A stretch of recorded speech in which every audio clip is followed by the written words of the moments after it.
Dan perlu Anda ketahui, para orang-orang kafir dunia sekarang yang kelas-kelas atasnya, yang kaya raya, yang pemuka-pemuka negara-negara besar ya, mereka itu sudah mulai melansir gagasan yang mereka kasih nama The Great Reset. Tolong catat, great itu artinya megah ya, reset itu reset. Anda tahu reset kan? Kalau seandainya HP kita udah mulai macet kan, mesti di reset kan, set ulang gitu. Nah, jadi mereka ngumpul Pak di Davos di Swiss tiap tahun sekali. Tahun 2020 kemarin ketika Covid lagi rame-ramenya, bulan Juli mereka ngumpul di Davos nih, orang-orang kaya dunia, Yahudi ya kan, pemuka-pemuka berbagai negara. Terus mereka melontarkan gagasan namanya Great Reset. Dunia udah kacau secara ekonomi gara-gara Covid. Dunia udah kacau secara sosial gara-gara Covid ya kan. Maka inilah saat yang tepat untuk melakukan Great Reset. Penataan ulang dunia ini besar-besaran. Nah, Great Reset itu apa?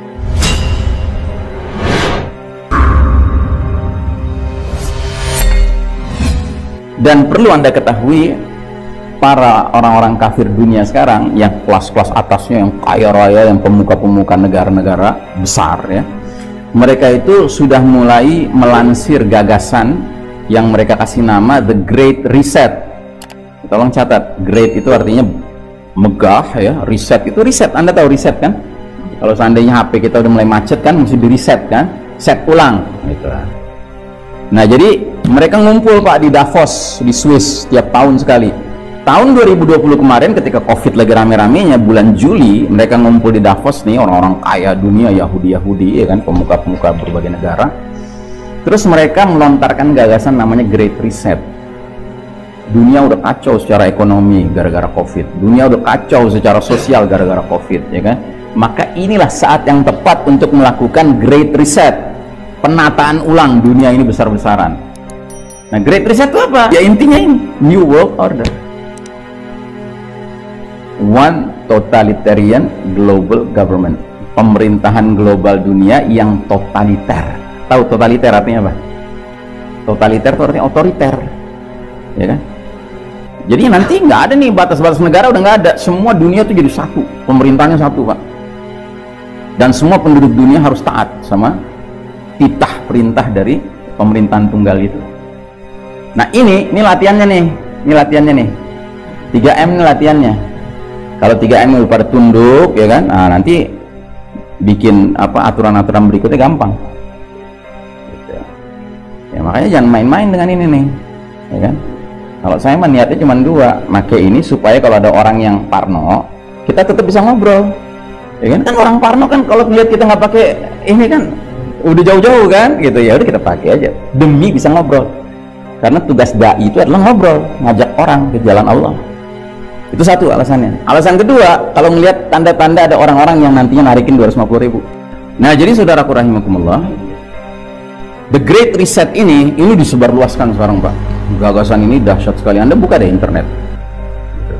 Salah satu slogannya The Great Reset ini adalah You will own nothing and you will live happily.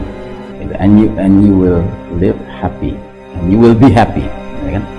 Anda tidak akan memiliki apa-apa, tapi Anda akan hidup senang. Wih, keren. Ya. Berarti paham apa ini? Paham komunis. Semua milik negara. Semua dijamin sama negara. Dengan bayarannya apa? Ketaatan penuh kepada negara. Gitu. Ya kan? Yang mau taat, oh udah dijamin. Yang nggak mau taat, dijamin juga. Tapi dijamin nerakanya. Gitu. Ini namanya sistem Dajjal. Kan sistem Dajjal berarti sebuah sistem yang karakternya kayak Dajjal. Nah, sedangkan Nabi jelaskan Dajjal itu karakternya gimana? Dajjal itu karakternya kalau nanti sudah keluar, dia masuk ke semua negeri, semua kampung kecuali Mekah dan Madinah. Karena dua kota suci ini dijaga barisan malaikat yang siap menghunuskan pedang mereka menebas lehernya Dajjal kalau mendekat. Nah, jadi Dajjal masuk ke satu kampung. Dia umumkan, "Ana rabbukum, aku Rabb kalian." Mirip seperti ucapan siapa? Fir'aun, ya. Nah, penghuni kampung itu jika terdiri dari kaum kafir dan kaum munafik, muslim munafik, ya kan, mereka akan segera mengkonfirmasi, "Anta Rabbuna, engkau Rabb kami, tolonglah kami sudah lapar, kami sudah haus, ya. Maka Dajjal kasih surga dengan cara dia perintahkan, hai langit turunkan hujan, turun hujan dengan izin Allah. Hai bumi keluarkan tumbuh-tumbuhanmu, keluar tumbuh-tumbuhannya dengan izin Allah. Hewan ternak dari kaum munafik dan kaum kafir ini gemuk-gemuk, susunya banyak, dikasih surga sama Dajjal. Tapi begitu Dajjal masuk ke satu kampung yang lain, dia umumkan lagi, ana rabbukum. Kampung itu kumpulan orang-orang istiqamah, mukmin istiqamah. Mereka ngerti, mereka langsung jawab, Rabbunallah, anta al-masihud dajjal. Rabb kami Allah, kamu ini al-masihud dajjal. Dajjal marah. Dajjal perintahkan langit jangan turunkan hujan, enggak turun hujan dengan izin Allah. Padahal sudah lama nggak turun hujan. Hai bumi jangan keluarkan tumbuh-tumbuhan, nggak keluar tumbuh-tumbuhannya, padahal sudah lama nggak keluar. Akibatnya hewan ternak kaum mukmin ini mati bergelimpangan, dikasih neraka sama Dajjal.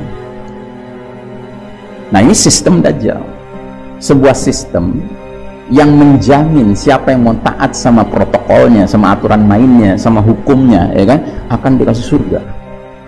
Siapa yang menentang aturan mainnya, ya, maka dia akan dikasih minimal, dikasih cap jelek.